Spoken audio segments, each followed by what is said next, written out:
Okay, here's an airsoft BB. I bought a big can, I think it's like 8,000 or whatever it is they come in, and these are the glow-in-the-dark ones. They seem to be softer than the other ones, but the problem with the plastic is when you put them through the swage dye, the bleed dye, the plastic will not bleed off. For whatever reason, it just wants to stick together. Unlike the lead, it'll bleed off. But the nice thing about it is you can put this inside this bullet either at the base, or you can put it in the center. You can have a lead base, a plastic core, and more lead above it, however you want to do it. And what that does is it changes your center of gravity of the bullet. So the idea behind this originally was to make a soft point, not a soft point, but like a nozzle ballistic tip. And we don't have a lead tipping die yet. Once we get the lead tipping die, we should be able to make these into nice little ballistic tips that glow in the dark. And it's just more of a marketing gimmick than anything else, but it gives you an idea of what your capabilities are. Also, the nice thing about these little airsoft pellets, if you load them into a 22 short case, and you can actually trim the case a little bit shorter, you get about an 11 or a 12 gram bullet, and it's great for limited range if you want to put powder behind it, or you can use it just with a primer.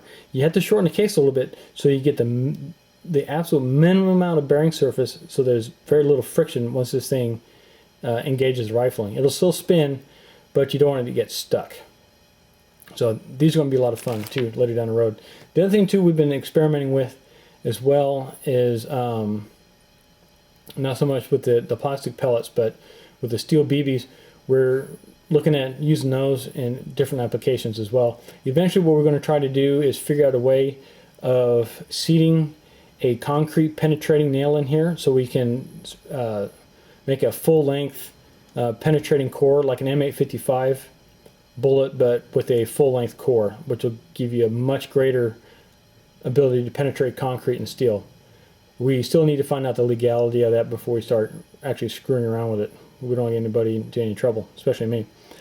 So these are just some of the possibilities that you can do, and the sky is really wide open on this.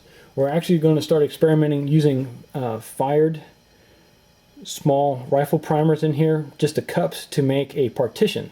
So we can take the primer cup, put it face down in here, compress it in there so that we have the barrier, then add another piece of lead on here so we can control our expansion. The idea behind this is to use a harder alloy in the back, like not number 2 alloy, but like wheel weights or something, or roofing lead that has a little bit of antimony in it, or chilled lead shot cast at the cores, and then use a pure soft lead core up in the front. So we can control our expansion, make this more of a hunting type of bullet. So what you got to realize is these jackets, these rimfire jackets, are extremely thin. They're a lot thinner than your commercial copper jacket, like your J4 competition jackets or anything else you might find out there. So far we've done some interesting experiments. We need to get these out there to the range and have some experiments with them. And we're going to take you to the range for that. We're going to chronograph them. The only thing about chronographing them, we need to first flight test them to about 50 yards to make sure they're not going to come apart as soon as they leave the barrel, and shower my chronograph with a bunch of tiny little metal fragments at over 3,700 feet a second. That's not going to be good for the chronograph.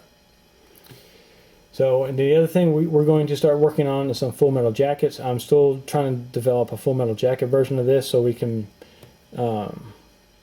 make some good bullets for taking game for fur. Because I know that some of you guys out there are shooting coyotes and fox, and you guys want to use something that's not going to completely destroy the fur when you take them down.